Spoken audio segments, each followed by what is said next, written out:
You can start now. Hello, my name is Jovan Kurbalija. I'm director of Diplo, and I would like to welcome you to our session on the Trump and tech after 100 days. You are joining, I can see, from the old regions and continents, and we are going to have a really timely discussion exactly on the 100th day of the inauguration of the President Trump. And this is obviously highly important issue, highly controversial, and highly emotional. In order to discuss this issue in the as constructive as way, we will follow Diplo's approach of having informed discussion based on the facts, documents, inclusive discussion, having different perspectives, as you will see from our audience, and impartial, hearing different views on this important topic. In preparation for the session, I wrote the blog post, which already triggered some sort of interesting controversies and debates, basically pointing the framing discussion around the question, is the Trump presidency so far change or continuity in overall tech diplomacy of the United States, which dates back to 1875 and the ITU St. Petersburg conference, when basically US started actively participating in the telecom and tech debates. And this will be, I would say, underlying question. Do we have major change, or do we have continuity in the overall US tech, telecommunications, cyber, online, AI? You can use whatever prefix and descriptor as you prefer. Now we have on the website, and we'll share the link, we have an interesting AI agent built on the all executive orders and the Trump's articles written about tech and Trump's presidency, which you will be able to consult. We'll share the link in a few minutes. But what matters more than AI agent that you can check anytime is our group of experts, colleagues, panelists who are joining us today.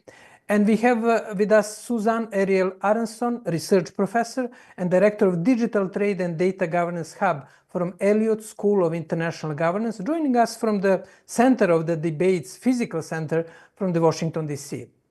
Then if we move to the other side of the United States on Pacific Coast, we have Martin Rauschbauer, co-director and founder of Tech Diplomacy Initiative based in San Francisco. And he had to wake up early. It's now 7 o'clock in the San Francisco. Thank you, Martin, for joining us. If move further towards east or west, we have in Beijing, Liu Hao, executive chair of the School of Global Governance at Beijing Institute of Technology. Then in the Strasbourg with us is Marilia Maciel, director of digital trade and economic security at DiploFoundation, and also a Brazilian, her origin from Brazil, who will bring us also a bit of the Latin American perspective. Not very far from Marilia is Gabriele Mazzini in Brussels. Gabriele is architect and lead author of the EU AI Act, currently a research fellow at MIT Media Lab. We have, not very far from myself here, Michael Candace, Senior Advisor for Analysis Mason and the Chair of the Board of DataSphere Initiative. And in Nairobi, we have Catherine Getao, Senior Research Fellow at DiploFoundation based in Nairobi, Kenya, and former Kenyan tech diplomat negotiating quite a few cybersecurity and other agreements. Unfortunately, Parminder Yet Singh cannot join us from Bangalore in India. He had the last minute urgency. Therefore, he sends his best regards. Therefore, as you can see, it's a very diverse group when it comes to the different perspective, geographical, topical. And we will start our debate with Suzanne, who is based in Washington, D.C., with a few insights. How does it look? Trump and tech after 100 days of the presidency, with special focus on AI developments and AI governance. Susan, please go ahead. Thank you so much. So I am one of the fortunate few, I'd say, whose grant has not been cut as of yet. but I would say AI-related research is under constant threat in the time of Trump. Moreover, he doesn't seem to understand the importance of trust and transparency, particularly in the development of data. And I cite as example when Vice President Vance went to the AI summit. You may all recall what he said, which is basically the only thing that matters in terms of AI is competitiveness. And unfortunately, I would say that Democrats and Republicans in Washington have a very simplistic vision of what it takes to build competitive AI. And I would say it, like diplomacy, must be built on trust, right? A form of social capital, and it must be built on predictability. Otherwise, people won't want to use American AI. Moreover, there has been a long history of American companies misusing data. I cite for you as example, Meta/Facebook's sharing of data with Cambridge Analytica, which may have played a significant role in the vote for Brexit. So in terms of the United States, unfortunately, just as I would say ChatGPT set up a vision that, AI is going to be incredibly useful and individuals are going to use AI and it's going to rock their world, DeepSeek has led both Democrats and Republicans to have a very paranoid vision that we must be faster, better, et cetera, than China. And I think that that is unfortunate because it doesn't mean better AI. And by better AI, that's a term, that has no definition. But better AI has to, like any technology, it has to be built on trust. I know I keep saying that 5-letter word, but I think it's really important. In terms of priorities, there has been a significant change. Biden's executive orders set out to make the U.S. government a model of AI governance. And by a model, he meant accountable, open source, with public participation. In my own research, I have found that during the Biden administration, unfortunately, the United States was not, while it was, I think, a model of openness, it was not a model of public participation. The U.S. government, like many governments, and I do comparative work in this regard, solicited public comment, but really did not use public concerns to influence the direction of its AI policies. President Trump has made it clear that he doesn't care what the public thinks. It's all about competitiveness. He only listens to the top business leaders. My concerns are that the tariffs are leading to, as obvious, unpredictable business markets. And that's going to have an impact on competitiveness in AI. Let me give you one example. The economy minister of France recently said that if the United States challenges digital sales taxes as a trade barrier, which it could be, I mean, that's fair, that's been long before Trump, but in any case, he would restrict data to US models, which is insane because if I were France, I would want to have the US have models that include French culture, French science, French language, etc. So that's a cutting off your head to spite your face. The United States should be working with other countries to develop AI that is trusted, that is trustworthy, that is accountable. And only in that way can we ensure that AI is not misused to surveil people, to undermine their rights, etc. I can wrap it up there. Thank you, Susan, for setting the stage and perspective from your research. And you highlighted quite a few interesting points on the question of competition versus trust, the question of potential blockage on the data as a source or knowledge for development of AI models, which we'll be hearing later on. How is it seen from other perspectives? But before we move to Europe. First, let's go to the West Coast. And Martin, how is the atmosphere in the Silicon Valley and the Bay Area?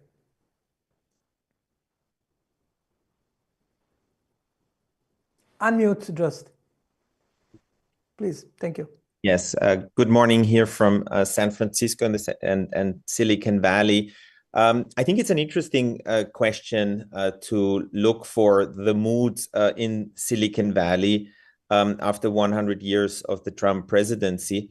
If we take a moment and go back... Martin, can I just stop? You put a typical flip by saying 100 years. It's 100 days because you probably read like Marcus 100 recently. years. Yeah, that was a Freudian slip. Yeah. Yeah. The first 100 days of the Trump administration is what I meant. And I would like to go back to the beginning of the Trump presidency and maybe look at the kind of expectations that came out of the tech industry, or the tech, I would say, friendly ecosystem here in Silicon Valley. And I would say that at the outset of the Trump presidency, the expectations were largely positive, or at least more positive than during the first Trump presidency. And that had something to do with with the expectation of a kind of deregulatory approach that the US government was going to take. There's certain ideological affinities of the kind of mindset, although it's hard to, say that it is unified, but this kind of utilitarian, techno-optimistic atmosphere that is often prevalent in Silicon Valley, of course, has its supporters in the Trump administration.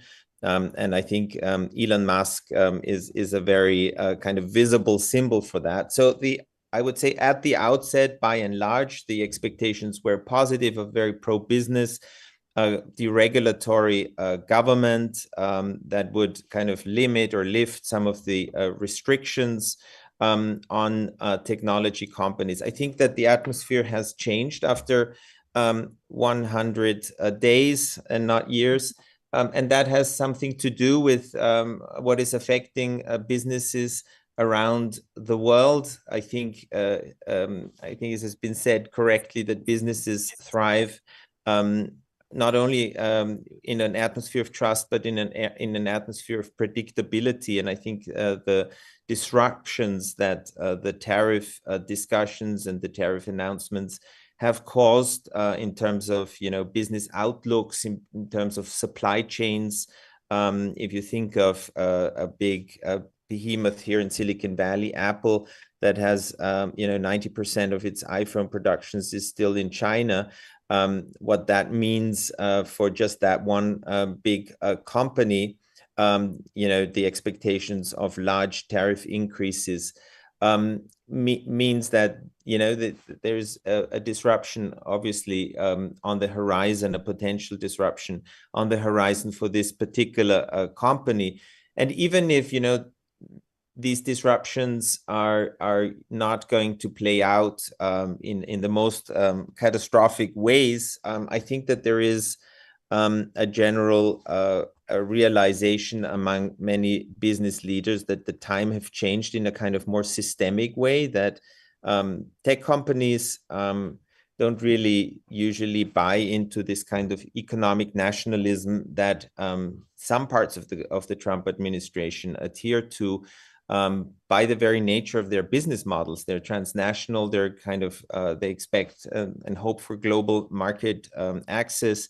And so I would say after 100 days of the Trump administration, there is a lot of pessimism when it comes to the economic outlook, and I would say some sobering up of some of the positive expectations at the outset. Thank you, Martin, for bringing also two aspects of economic interest. One is what you mentioned, development of the hardware, or basically industry supply chains, and Apple is a good example. Adding to what Suzanne mentioned, to data as basically key resource for AI development, and the threat from France that it may be Kat, we now go across the Atlantic Ocean and we go to Brussels, to Gabriele, the key architect of EU AI Act, and to hear from him, what is the view from Brussels on AI and the first 100 days of Trump's presidency? Thank you, Jovan, and thank you for having me here with you. Yeah, of course, while I'm in Brussels, of course, I do not speak any longer on behalf of the European Commission. So that, of course, has to be said, because I left the Commission last year. So what I'm offering here is, of course, only my personal perspective on that. And let's say I want to bring back a little bit the experience that indeed I saw firsthand during the actual development of the AI Act, where we could see certainly with the past administration some sort of alignment, I would say, because as you may recall, the executive order by the Biden administration, which was referred to by Susan earlier, came out in October 2023. And that was a period when the negotiations of the AI Act were undergoing. And in fact, we could see at the time how, if you want, these two jurisdictions were pretty much aligned, at least in certain respects, in certain sort of principles and ideas. Of course, the executive order was not the AI Act. So it's a very fundamental difference that an executive order is not a legislative endeavor like it was in the EU. But in both cases, we have seen some sort of alignment in terms of to respond to what was at the time sort of the pressing question about ChatGPT and whether these powerful models, the large language models or systems, the frontier models will generate some sort of very risky safety, issues that would deserve some attention. And so we could see an alignment, for instance, in shifting in the EU the regulation from the system level in the AI Act, which was based on the risk-based approach of systems, to the actual model. And so, in fact, as the audience may already know, the AI Act has introduced a new chapter about general purpose AI models, focusing specifically on the foundation models. And in fact, the Biden administration was including specific provisions on that, on the dual-use foundation models. And in fact, there was also an alignment in terms of, let's say, what elements should be looked at when fixing certain rules. The Biden administration referred to the flop count, so the amount of compute used for training the model. That would trigger certain disclosure obligations on the providers of the models, notably disclosing the test reports. And that same approach was imported also in the EU AI Act, because the AI Act regulates foundation models in two levels, very briefly. One set of rules apply to all foundation models, and one set of rules applies to models with systemic risk. And there you can see that one of the criteria that the AI Act has introduced to make the regulation switch was, in fact, the flop count. It was a different number, so it was not 10 to 26 as in the Biden administration, but it was 10 to 25. But still, conceptually, that's what I wanted to underline. There was somewhat an alignment in terms of how to proceed. So, of course, now going fast forwarding with the Trump administration, that executive order was rescinded. And so in the EU, we still have, of course, a legislative approach and model that is still fundamentally or largely inspired by that approach, which now does not exist in the US any longer. And so that's one aspect that I think it's useful to consider when thinking about, what the EU-US relationship is today, looking a bit backwards. But then going forward, just very briefly, not to take too much time in this initial statement, I think, of course, it's interesting to look at what happened in Paris. So in Paris, first of all, I think that summit was an AI action summit. It was not an AI safety summit. And certainly the kind of tone that I think the Vice President of the United States expressed in his position, his speech, was also in some form, also in different form, reflected from my perspective also in certain other speeches, like for instance that of President von der Leyen. I mean, just looking at it, I was looking at it this morning. The AI Act was mentioned only once, and basically to say yes, the AI Act has the advantage of creating the common framework in the EU, sort of harmonizing legislation in the EU for one single market, but also she immediately pointed out to the need for simplification, so cutting red tape. And so difficult to speculate how the change of administration in the US will impact going forward. Actually, very recently, there's been some reporting, which we can talk about it later, of an actual official démarche that has been sent by the US government to the EU to actually, among others, request posing the implementation of the AI Act. So there's just a very recent reporting yesterday from MLEX.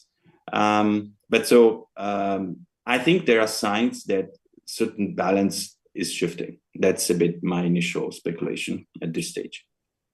Thank you, Gabriele, for this excellent point from Brussels. And you indicated two things. One is basically a shift from the difference now across the Atlantic Ocean when it comes to approach.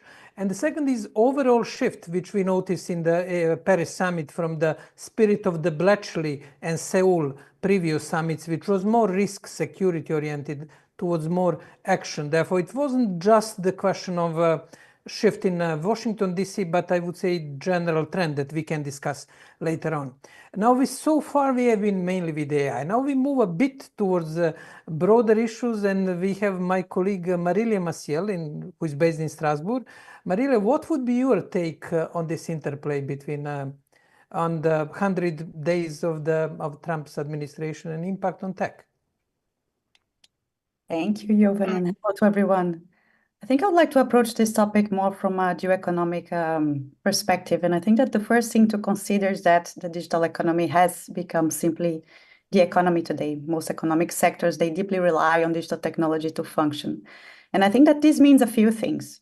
The first thing is that traditional economic statecraft, the use of economic means to achieve foreign policy goals, is turning into technology statecraft, the use of technology to achieve domestic and foreign policy goals. And over the years, the US has perfected its technology statecraft, mostly to compete with China, using instruments like de-risking, export controls, investment screening. And what we see today in this administration is the result of a consistent effort being put in place by different administrations to adopt technology as a weapon of statecraft.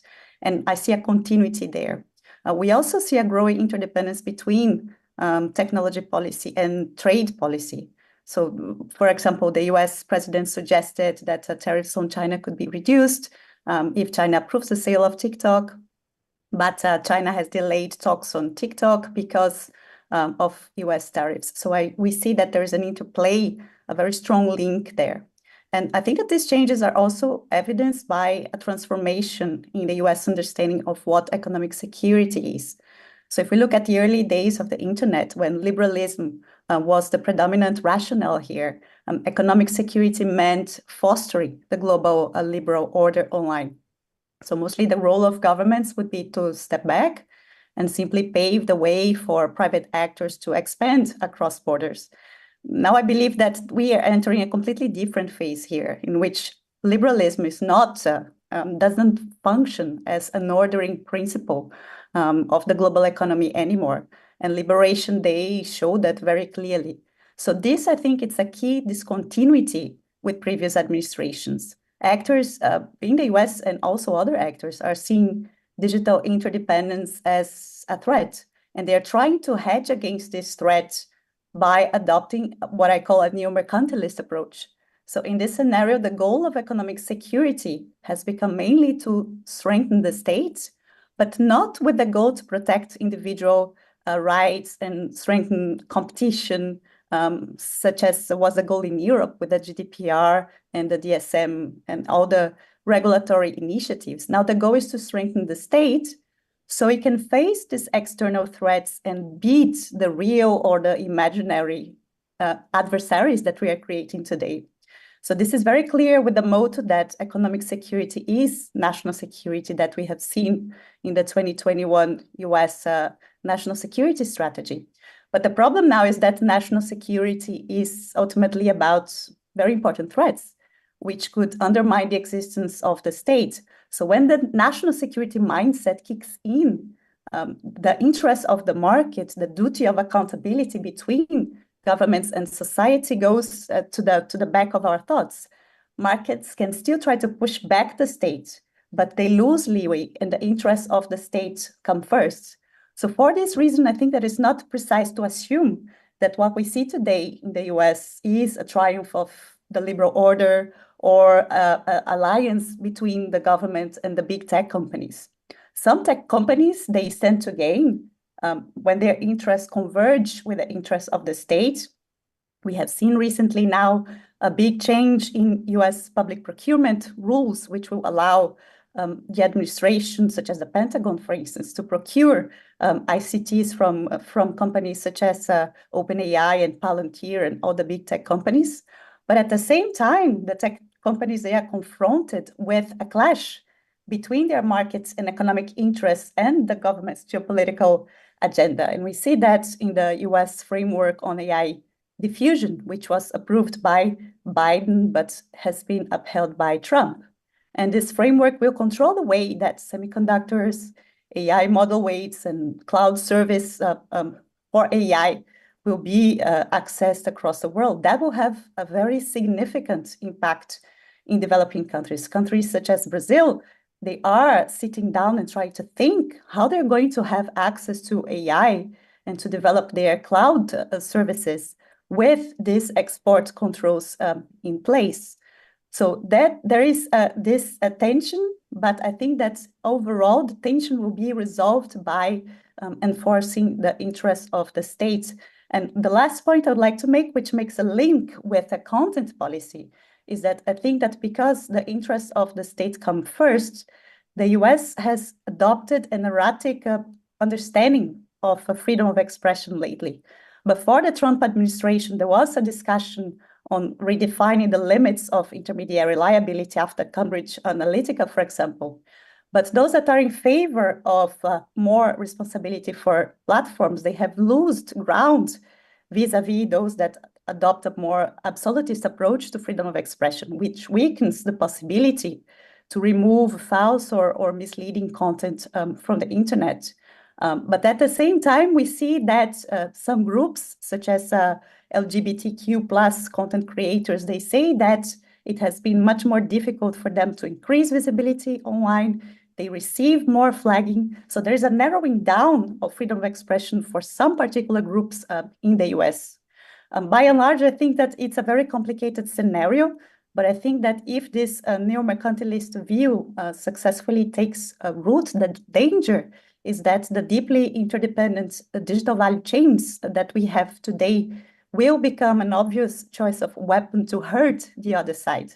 And that will necessarily bring negative consequences for the digital economy, but also potentially negative consequences for internet openness and for the global technology stack, interdependent stack that we have today. Marilia, and there is now thread with Susan, Martin, and you and Gabriele, is a bit of a catch-22 for companies. They rely on global market, and the whole success of US tech is basically based on the access to the global market. Although the US market is big. And now suddenly they have this, what you call neo-mercantilism, and countries asking, should we rely on them? Or French asking, should we send our data? Or countries asking a reasonable question. If OpenAI is servicing, I don't know, Pentagon or NSA, should we send our data? There are many issues which are emerging, and I think this catch-22, geo-economic catch-22 for tech companies is going to be quite big. By the way, you can pose the questions because we have quite a few speakers. You can pose the questions in the chat. That will be our main interaction. Agreement, disagreements, question for more information. And welcome to Liu Hao and Catherine Guetao, who were stuck in traffic, but I'm happy that you managed to arrive on time. And we will just move to Geneva to Michael Kende. And Michael, all of these issues are basically, these big issues somehow come to Geneva, to WTO, ITU, economic diplomacy, which you are specialist in. What would be your 5 minutes take on these reflections from mix of Geneva and the economic aspects of our discussion so far? Very interesting question. So, I mean, there's obviously a lot of tariffs and export controls. Many of them are likely, first of all, it's very hard to be precise about what they are. They'll probably change during this call what exactly the tariffs and export controls are, but it's likely to not necessarily help the US and backfire to some extent because if they start putting tariffs on imported chips, that will impact the US companies that import the chips, the companies that use the chips. It's not clear if the tariffs like on Taiwan have been put in place yet, but it's unlikely to help US manufacturing in the short run. There was talk of the tariffs put on China would be imposed on smartphones. That's been removed for now, maybe because people are putting out estimates that if building an iPhone in the US would cost $3,500, and as Martin said, 90% of them now come from China. So, but I did read that they just imported, Apple just imported 600 tons of iPhones from India to try and get around the tariffs in the short run, at least. But there's also going to be some blowback, and some of it will backfire. So the chip exports to China already started to be limited under Biden, and now more limits. But this has resulted in Huawei coming up with a more advanced chip for their phones. DeepSeek didn't have access to the same number of GPUs from NVIDIA that other companies have, and apparently was able to train its AI with much less. And now they're working on developing an AI chip that would compete with NVIDIA, so that may backfire. And then one that hasn't come up much is apparently China controls the processing of 92% of rare earth materials that are very important for many high-tech and defense and medical tech. 7 of them so far have been restricted of exports to the US, which relies on China for 70% of them. So that's going to start impacting the manufacturing. So if you take the goals as given to improve US manufacturing and US tech, some of this might backfire. Turning to Geneva, obviously the WTO has not really had much impact yet on any of this. A lot of these trade, the tariffs are being imposed because of national security limits or national security exemptions in US trade laws. So they claim that they can impose these either because of the import of fentanyl or other security issues. Some of them may be economic, of course. And so far, the WTO, I don't think, has had much impact. More broadly, the ITU seems not to be impacted yet. I think that the US, that countries have to make like 4 years, not investments, but 4-year plans or contributions over 4 years. So even if they wanted to pull out, like with WTO, it would take some time. And there was some discussion that the ITU was exempt because they assigned the spectrum that Musk's company needs for the low Earth orbit satellites. For the rest of international Geneva, I think the impact is going to be more indirect. The huge impact of what has happened with USAID and the other things is more on humanitarian. Refugees, migration, UNAIDS are all heavily impacted, and some of the humanitarian organizations that relied on it. So the Swiss government, federal and cantonal government, is moving their support towards the NGOs that support humanitarian and the organizations that support all of that, for good reason. But it means, I think, there's going to be less support for NGOs and others that do more tech in Geneva. So I think it's going to be an indirect impact, that there'll just be less support available as they focus more on the humanitarian for I think good reasons. So I'll pause there. I think clearly hasn't played out yet. I think that the USAID one had a big impact on some projects and areas of tech, among others, but I think it hasn't all played out yet. It's not clear yet if they're moving down the list and if ITU and others are going to be impacted, but that remains to be seen. So with that, I'll turn back. Thank you, Michael, for both economic reflections and Geneva reflections.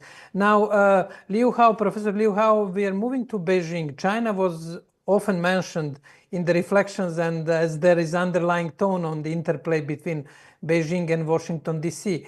What is your take from Beijing, from the Beijing Institute of Technology, on the discussion so far, and how is this viewed from Beijing? Please go ahead. Thank you, Yuven. It's good. It's really happy to see now our colleagues online. And well, first I wanted to share my understanding of the position of President Trump.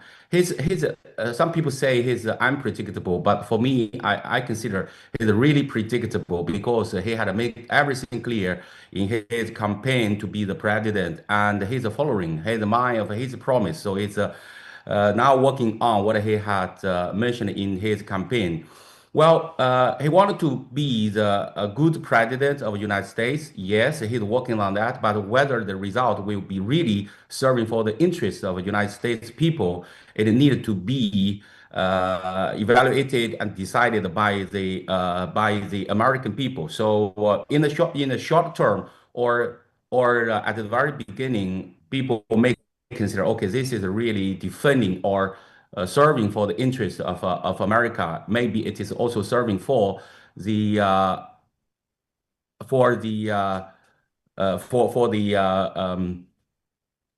interest of American people. But in the long term, it needed to be we needed more time to evaluate the final result. Well, for the reaction to China, we have to say that we are living in an ecosystem. Probably some of our colleagues know that like playing of a Tai Chi.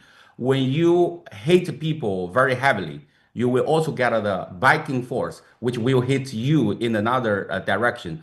So that is why recently we see that a lot of actions are taken by the Chinese government and the adaptive changes of the Chinese company. So even I see, is that a message to me? That because I didn't read that message very clearly. You want me address more on the ITU, right? No, this is a question specific on ITU, but maybe you can elaborate a bit more. We will come to this question by Marek. It's question for the whole panel, but please go ahead, continue. Okay, so this is the Tai Chi theory, or the ecosystem theory, that which is also quite a part of the Chinese culture. The Chinese people is a group of people that we are always wanted to do business. We wanted to every people get benefit from the business. So when our counterpart wanted to do a business, we are ready. But if our counterpart wanted to have a war or wanted to fighting with each other, the Chinese people may take the proper action. But the action is not. It's not for even to upgrade or to a new level of war or the conflict. We are always ready to have a better or have a peace settlement. So that is why in the Chinese character, the war, the how to say the fighting or the weapon is if you may interpret the Chinese character in the Chinese way, that is stop fighting. It means the weapon or the fighting. So that is why we believe that such culture or the philosophy is well implemented, even handling current interaction between United States and China. Well, China is just a part of this new scenario. So we are not only one of the players. So it is a multi players game. So the action from the United States, action from China, the action from Europe, the action from the other part of the world will have interaction. So we wish that China could work together with the other regions of the world so that we may work together to let the world get back to the order that everyone feel comfortable and everyone may get a benefit, because the current situation is that it seems no one get a benefit from that. We can see that the normal people's life, we can see that the performance of the international market, and definitely we also take the pains at the right time. But even from the first time when President Trump working as a president, we know that we will not only have a peace, we will only not have a good business with the United States. So from that time, China is ready for the even worse situation. So the international trade between U.S. and China had go down to a scale which is that also reduce the negative effect to China. So we hope that we can find a solution based on the collective action of the international community so that we can get back to the order that everyone is getting benefit. But the current situation is not brandly new, because at the very beginning of the world order, every country is serving their own interest. So the globalization is not all the time. The globalization, every country serve for their own interest is quite natural. But in a global community, we need to know how that we work together, how that we may coexist, and so that everyone gets even better results than your nationalism, than your only serve for your narrow interest. I will stop here, Yuven. Thank you, Hao Liu, for giving to paraphrase all the Deng Xiaoping saying when they asked him about the French Revolution. Was it good? And he said that it was too early to pass the comment. Therefore, your answer was in that way. It's too early to see what will be the impact of the Trump's presidency. Not even 100 days, but we need not 100 years, but we need basically maybe 50 or 60 years. Thank you, and we'll get back to this question by Marek on the ITU, but let's go to Nairobi. Kat, it's great to see that you managed to move through the busy streets of Nairobi, and you are now by computer. Let us know how does this look from Africa, and what is your take on it? Okay.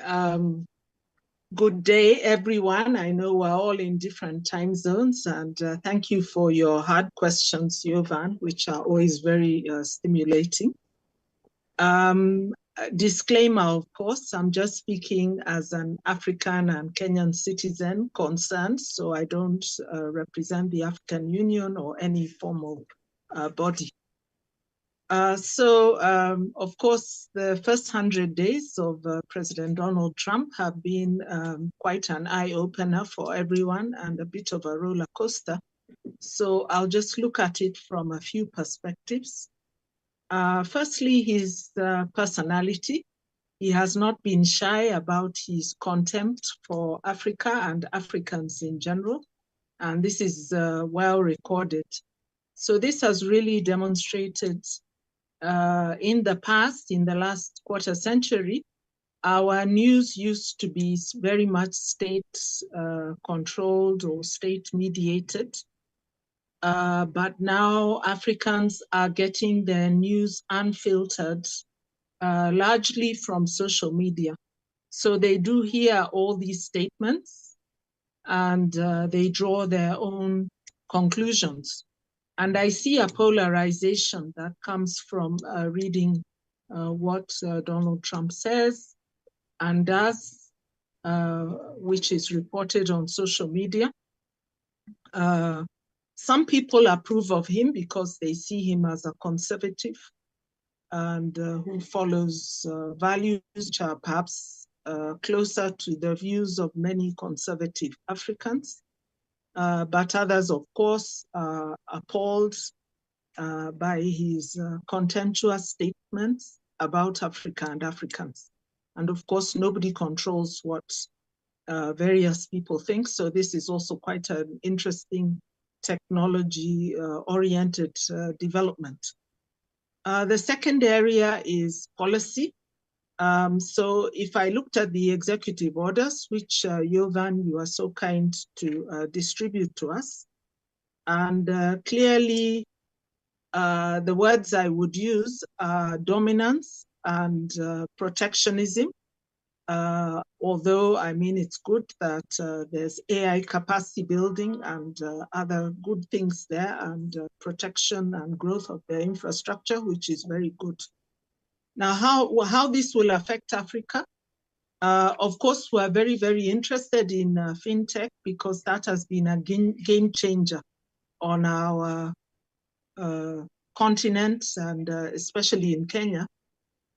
So the game is still ongoing as to how this will impact us. Sometimes it impacts us because we sometimes follow the example. But I think it may mean that African innovations may find it much more difficult to globalize because of the protectionist stance. It may also mean that we are unable to access the technology that we need to develop quickly, as I think Marilla pointed out. And I felt that there's some financial domination, and indeed I'm hoping to write some papers on this because this is really very important. The way value and money is being handled around the world and how it's being regulated has a huge impact on access to goods and services around the world and access to technology. Of course, the way in which Africa, Kenya have been involved in AI has largely been as digital workers. And I think there have been a few scandals there as well. So I'm not sure that that legislation really addresses the people who work in the AI value chain. I don't think I saw anything there that is really addressing them unless they start maybe trying to access the IP as they work. It doesn't really consider that. So I'd say that countries have to relook at this issue because the African continent is a very young continent. It's a tech-savvy continent, and any area of limitation or restriction may impact us. And certainly our governments have to address it because this is the hope of the future. This is where we hope to make work for our tens of millions of youth around the continent. And so we have to think very hard how to respond to this.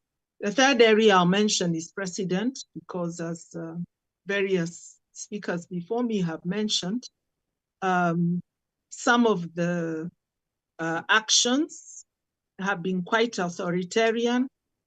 Some of them have shown lack of respect for rules and law. This is very attractive to autocrats around the world because, you know, America used to be the seat of democracy.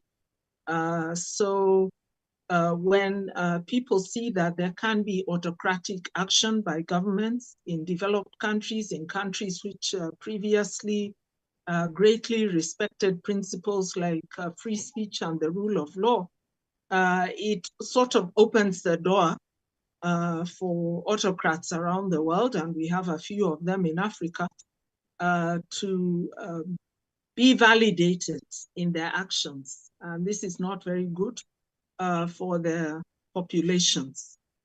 That given, I think the actions of Donald Trump in the last 100 days have been helpful in mind shift around the world. I'm happy that China is looking into now developing high technology, because if we can't access it from the US, of course, we have to access it from somewhere. I hope our governments, the global tech giants, are very present in Africa. And I hope that having seen what is happening in the US, that our governments are going to take a more robust view to negotiating with these companies as they profit from our citizens. I think not that I believe in reciprocating or revenging, but I do believe that their eyes should now have been opened as to the risks and exactly what can happen depending on the stance taken by a government that has a lot of power and a lot of technology access, technology that we use. So we're thinking very hard, the thinkers, how to organize ourselves in this new world. And part of that will be how to reshape the digital future in the light of the new risks that have become very real in this new world. I'll stop there. Thank you, Kate, for the interesting element on fintech. I have to admit I have never thought of this, but obviously we have M-Pesa and whole then cryptocurrency developments in Africa, and we have still to unpack all layers of impact of this decision. We had a few. Thank you first of all for sticking to, let's say, 5-ish minutes. It wasn't easy given your wide knowledge on you're really top experts in your field. Thank you for that. We'll go quickly through the comments questions that we got, and then we'll go back to Suzanne to answer these questions or some other questions that we raised in discussion. What is echoing in my so far hearing this are a few aspects. This again question, is it continuity of change? Is it major change or disruption of the US tech policy which has been going for 150 years, or is it basically continuity? That's still dilemma. I would say that more arguments are for the change, but we'll be hearing. Marek has always asked a pointed question, and that was the question, Marek, that I asked myself, and we will have the event with people from the ITU. What is the really direct link between US not cutting support for ITU, which is good news, and basically interest of Musk for the low orbit satellites? That maybe Louis Howe could also comment on that in his turn, because he's also involved in satellites and these issues. Is there this connection, or it's just basically the overall policy? And Michael answered this question, and then Marek, a bit, you may be specific. I didn't completely decipher this question. Please, more on how improvements of US manufacturing on US soil could trigger even bigger competition. In my view, the tough competition would have been going on anyway. It has many layers, but we'll ask our panelists to answer. Then Helen asked a few questions, pointed to Gabriele about risk and global trade, especially is UAI Act going to affect transatlantic economic relations? Maybe Suzanne and Martin can reflect on that. Also, the question of algorithmic sovereignty. Does the Trump administration posture signal shift towards algorithmic sovereignty rather than interoperability? It's also an interesting question, also for all panelists, but in particular, Suzanne, Martin, and Gabriele. AI cryptocurrency. This is an interesting for Martin. future of AI attaché. Martin leads a tech attaché initiative in Silicon Valley. Do you foresee the role of AI attachés in embassies becoming standard digital diplomacy? So what should be their core skills? Let's say this more on tech diplomacy, which will have a chance, but maybe Martin can quickly reflect many questions. I hope that Ellen is not the chatbot AI system generating the questions, as I recently experienced in one of my sessions. Silicon Valley and the state, given your experiences, Australia, but questions are good. Australia Tech Ambassador, how do you interpret the evolving alliance between big tech and national governments? That's basically a lot of questions. Back to Suzanne, Martin, Gabriel, picking up on a general discussion, but also a few specific questions. Suzanne, over to you. Well, in terms... We can hear you. Go ahead. You can? Yes. Okay. In terms of trade policy, this is extremely interesting and something I do a lot of research on regarding the free flow of data. And you have this weird situation in the United States where, on one hand, everyone was shocked to see all these tech companies allegedly being supportive of the Trump administration, which I do think they're deeply ambivalent about. My gut is they will use that leverage to press for digital trade agreements that allow for a greater sharing of rules rather than the patchwork of governance. Marilia and I are probably on the same page of that, but I do think there will be huge differences regarding what is proprietary. There is this weird situation in the United States related to foundation models regarding web scraping, where on one hand, a lot of these companies, and let's just say Meta and Google as example, and OpenAI, really want to be able to scrape the web and, you know, say this is what we call fair use, which is legitimate for research purposes. But there are a lot of lawsuits saying they have scraped personal information and proprietary information. And to me, that should say to people discontinuity. Because there isn't sufficient governance. You know, yes, GDPR, yes. Most countries have personal data protection and copyright enforcement laws, yet they clearly do not work regarding web scraping. And there is no technical solution because despite attempts to have robots.txt, really, that is unenforceable. And so you see the situation where firms are, you know, they need more data. What they really need is more accurate, complete, and representative data. And there is no country that has policies in place to do that. Another thing I'd like to talk about related to trade agreements relates, so not only accurate, complete, and representative data sets, for which you do need global trade agreements, but the other thing is the markets for data are so opaque. It is almost like corruption. We should have counterweights to the collection of data, to data broker markets, and only one country, and that is China, has laws governing data markets and explicit and open data markets in various Chinese cities, but also allows companies to claim data as an asset. There's been an awful lot of attention to regulating chips and to regulating compute, much less attention to how do you create an environment to have the data sets that AI needs or other data-driven sectors. So that's one thing I'd like to say. In a sense, there is disruption rather than continuity because these rules do not exist. I guess I look at the future and I worry that the United States is a country that's really lost its confidence.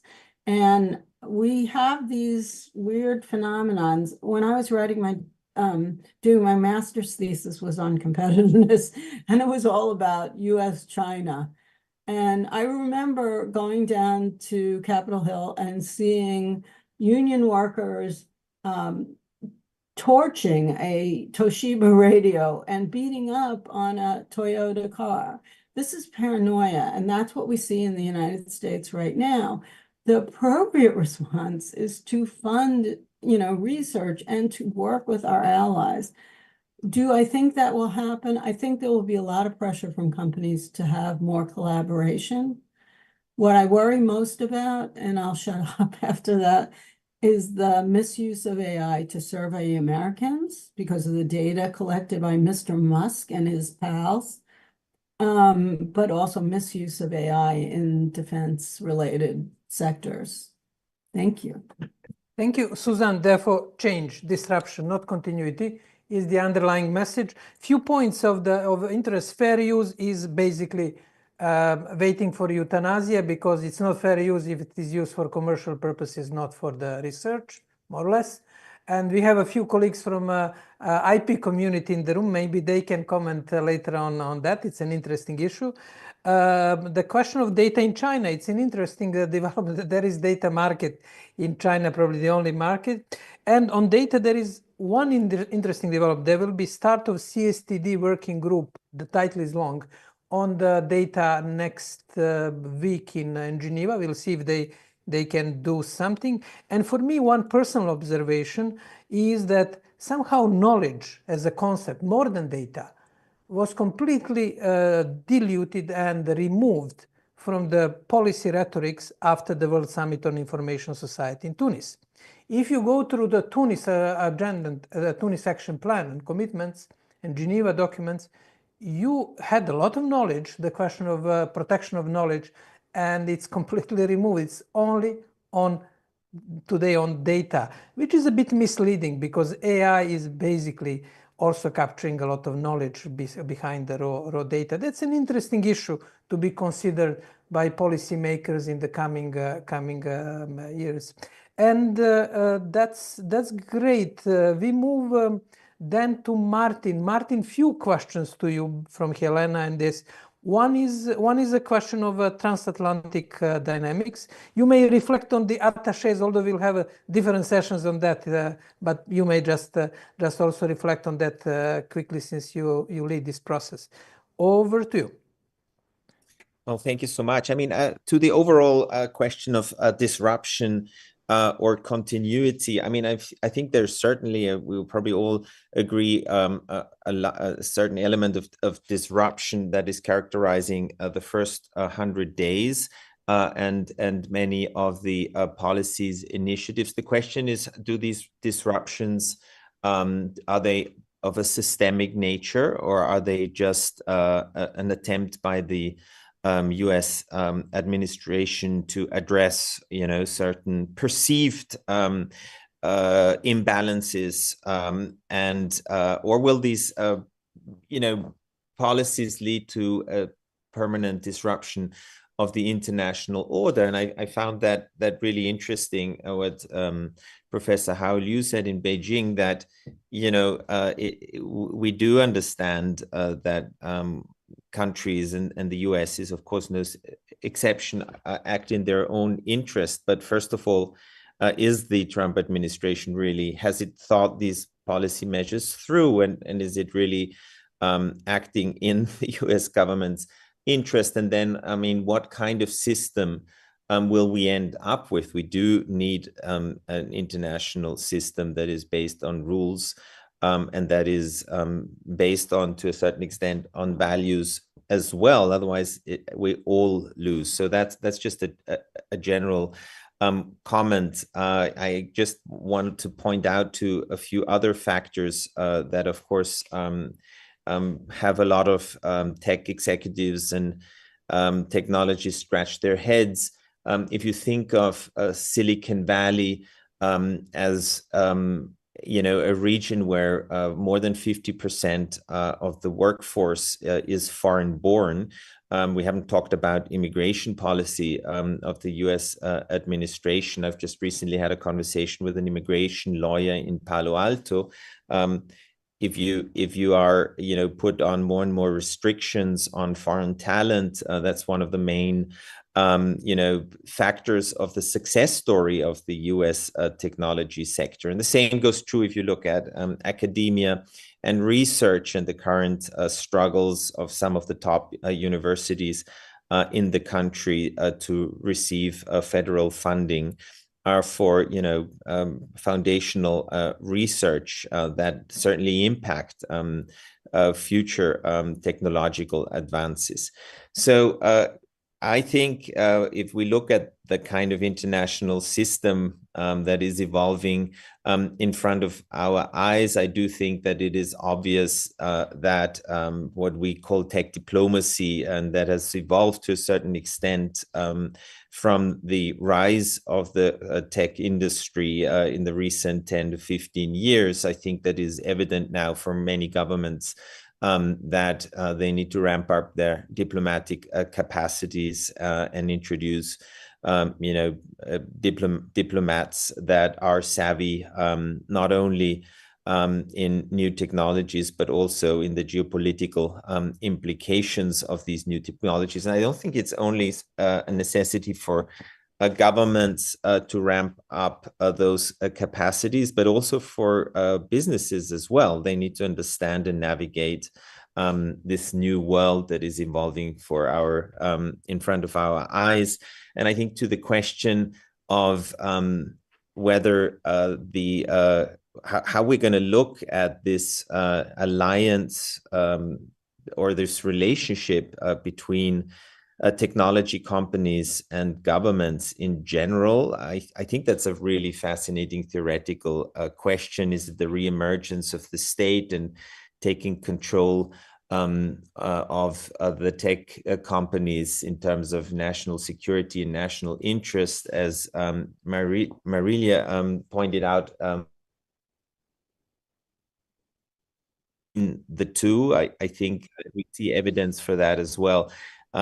So I would say that we are, after these 100 days, looking at a certainly new emerging order that we still need to make sense of. I think that Silicon Valley is a very ambivalent place to be, with a lot of concerns, particularly for small and medium-sized companies that are really worried, if this traditional success model of innovation leadership is going to hold up. And I think the return of diplomacy, geopolitics to the world of business is very evident when you talk to business leaders here in Silicon Valley.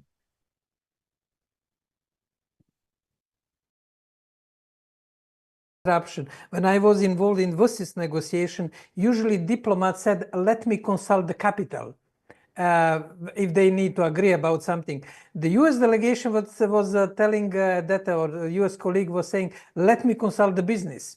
And it was an interesting difference. And I don't know if here we have continuity or disruption when it comes to the constituency, which is going to influence the developments. Now we move first with Gabriele, with this reflection, let's say mainly US transatlantic relations, and then we move closer to Geneva to wrap up with multilateral with Michael, Marilia, Liu Hao, and Kat. That's Gabriele, over to you. You can pick up the question, but there was a question of EU-AI Act and transatlantic relation, which you already hinted upon in your first statement. But please reflect on any issue that you find appropriate. Yeah, I tried to cover as much as I can of those questions.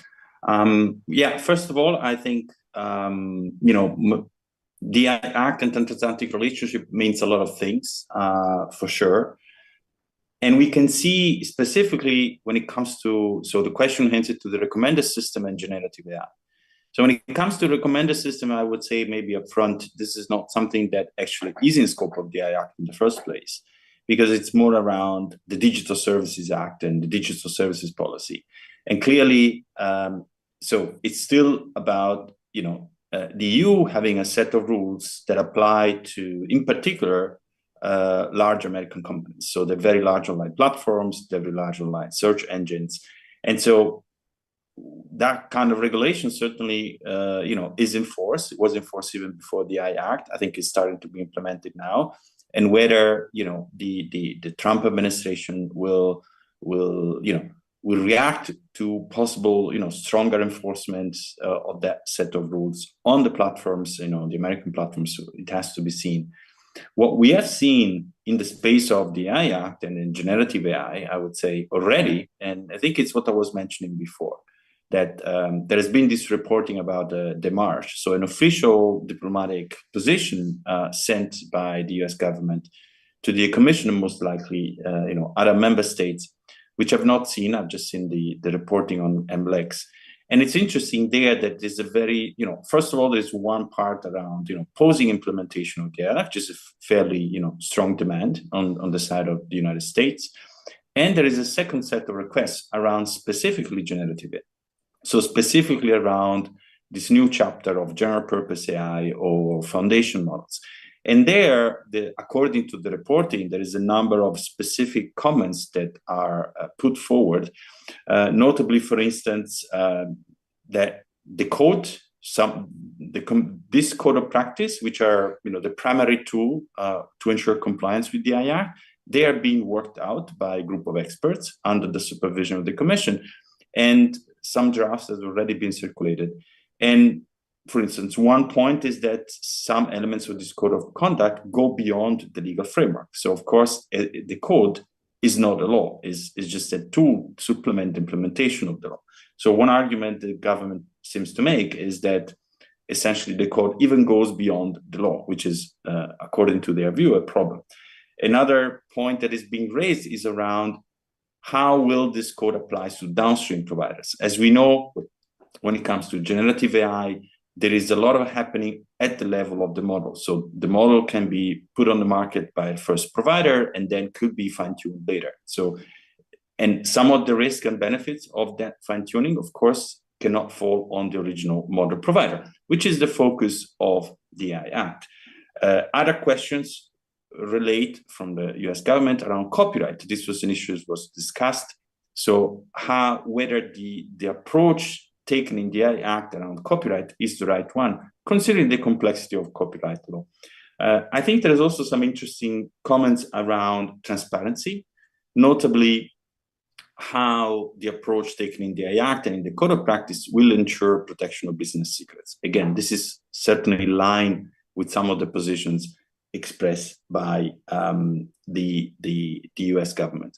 And finally, also, there is another set of comments around risk management. So there is, interestingly, comment around the fact that some of the risk that the AI Act identifies when it comes to the general purpose AI models are somewhat hypothetical and speculative. So this risk around more long-termism, as you probably would call it, Jovan, and also around the risk management practices. So how to ensure that those risks can actually proper managed at a model level as opposed to the application level, notably when you're dealing with open weights models. And so I think what is happening there, I think there is quite some indication that this exercise that was started with the AI Act is now being continued with the Code of Practice, presents some elements of difficulty in actually finding a framework that is, easily implementable, provides the needed legal certainty, and ultimately indeed enables that type of innovation to spread. So whether some of those fundamental choices made then, let's say, make sense. Specifically also when it comes to Gen AI and the question around cryptocurrency, I think it's really difficult to think that the AI Act is the solution to all problems of AI. I think this has never been the intention, so it's not on my end since the beginning. And this should not be what people should think going forward, in the sense that the AI Act was certainly intended to solve some of the questions around AI development and deployment, but certainly not all questions. And Indeed, I think the question, for instance, around cryptocurrency is an example where, you know, the deployment of AI in a field like that certainly would probably be better suited to be handled, if at all, if there is any specific need in sectorial legislation. So I think this is also something we need to keep in mind, that, you know, the AI Act, as certainly the first comprehensive attempt to regulate AI, doesn't mean it'll certainly solve all problems, and it probably shouldn't, from my point of view. Thank you, Gabriele, for really this in detailed analysis of the US-EU dynamics.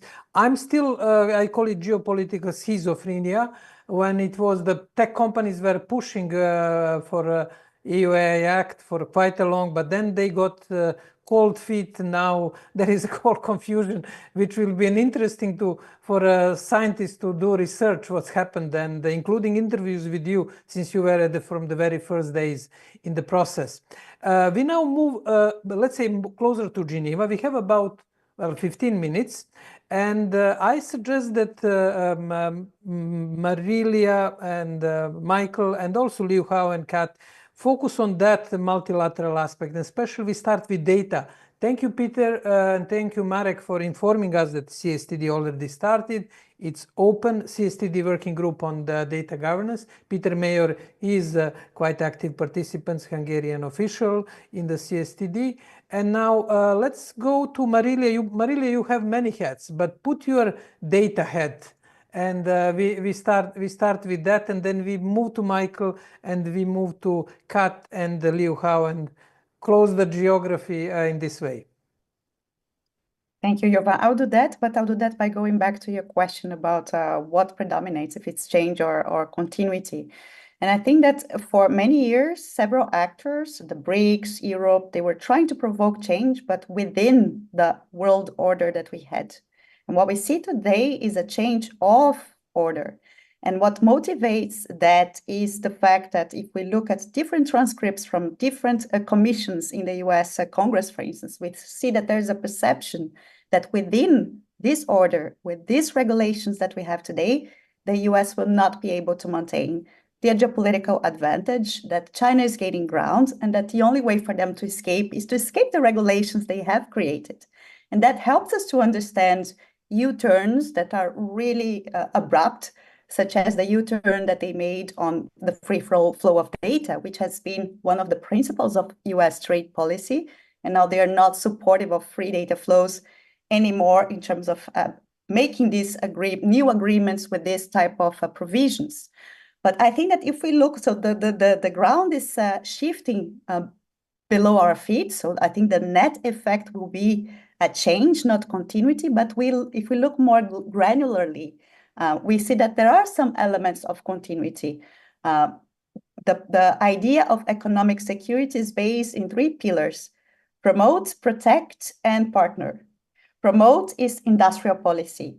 The Trump administration is not giving subsidies to tech industry, but is putting in place tariffs, using sticks to make them repatriate the production of technology back to the US.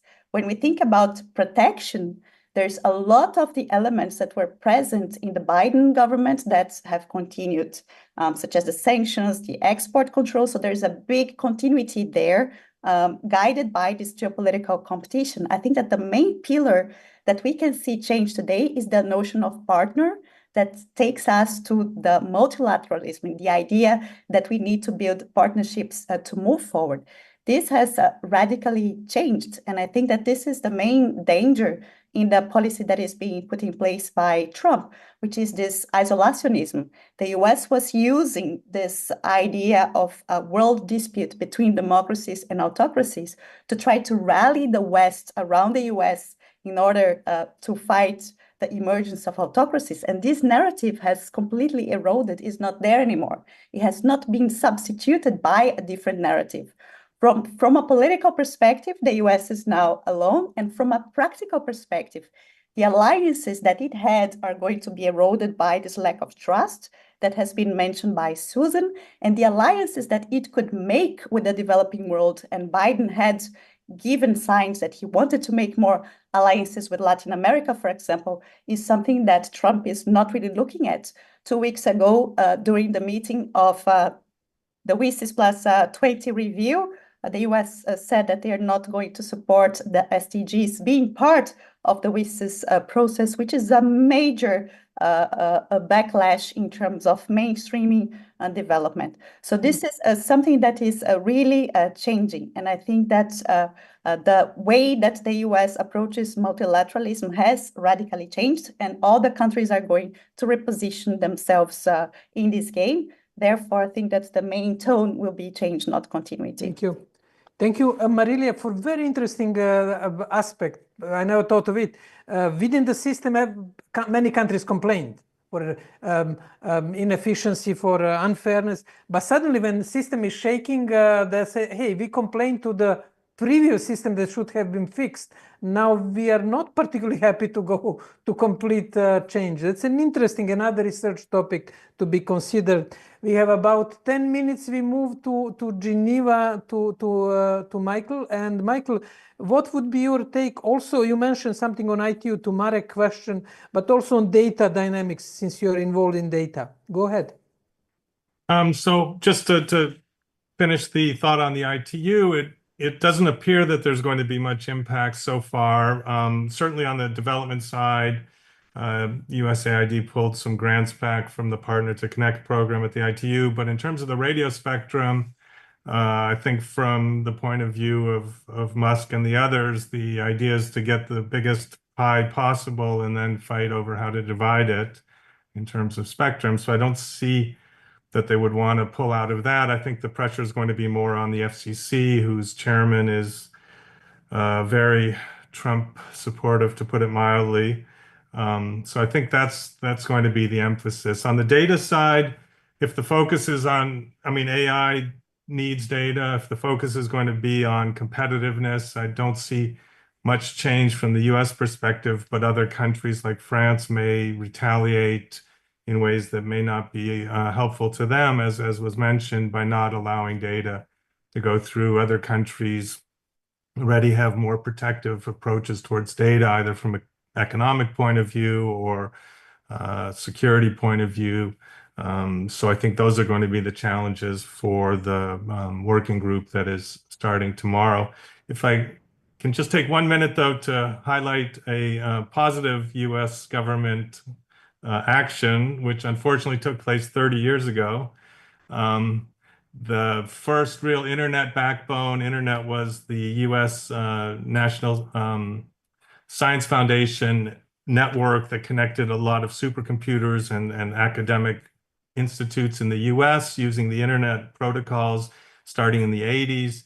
It had a restricted commercial traffic, which was what made it difficult for the small ISPs. And 30 years ago today, decommissioned that backbone and allowed full commercial use, or full commercial access to the internet, use of the internet, leading to a lot of the changes we see today in terms of internet exchange points, investments, and other things. So I think that's something positive that unfortunately 30 years ago, but it was a positive development of the US government that I think it's always good to have something positive. Thank you. Michael, let me be positive on the same side, but it's 7 days ago, I think. There is one executive order on AI education and apprenticeship, which was, I think there are very, very good ideas. And what was also positive development, China also started AI education policy. And maybe through education, we can avoid this geopolitical competition, because education is always good, not always, but in many cases good. It increases awareness. And I suggest that you consult the executive order from the 25th of April, if I'm correct, which is a very substantively solid of strengthening capacity of schools, AI apprenticeship, and other things. Thank you, Michael. We move now to Kate. Kate, we have about 6 minutes, and we will need to hear from you and to Liu Hao. What would be your wrap-up? So many threads we have here, and you laid out many issues. Give us your reflective thought on continuity and change, or anything else. Okay, thank you very much. I think there's not much time, so I'll just say 2 things. Well, it's when I see the dialogue this year, 2025, it looks as if Africa is not really on the rest of the world's agenda or radar. There's very little discussion about Africa. So I think if I was to talk about multilateralism, I would just focus on regionalism. Africa needs to now implement its free trade area. We need to create data policies that are coherent with our situation. And that is, we focus on capture, openness, and use, because that's the problem we have. Maybe, we've tended to focus on privacy because we're copying others, but the problem is very different. The other word I would add is reclaiming, because a lot of African data lies outside Africa. On the issue of infrastructure, of course, that is very, very important for us. And Elon Musk had some success, especially in Kenya, with his Star network, because people saw it as an independent, less government-controlled form of infrastructure. So I don't know if his company becomes less successful and he's unable to maintain what he has already put in place. Of course, that will affect Africa because the investment was there. Individuals had to pay around between $300 and $500, which is a big chunk of their income to set up his infrastructure. So review, regionalize, and have the right attitude towards data. Thank you. Great. Review, regionalize, and right attitude to data. And we have now Liu Hao with the concluding reflections from Beijing and on many threads you can, I'm sure, reflect. But there are a few things maybe on something quickly on ITU, since you are involved in satellite issues as well, and this question of motivation of Mr. Musk. And the question of education, maybe that could be an interesting aspect, or anything else. All the time is not on our side. Liu Hao.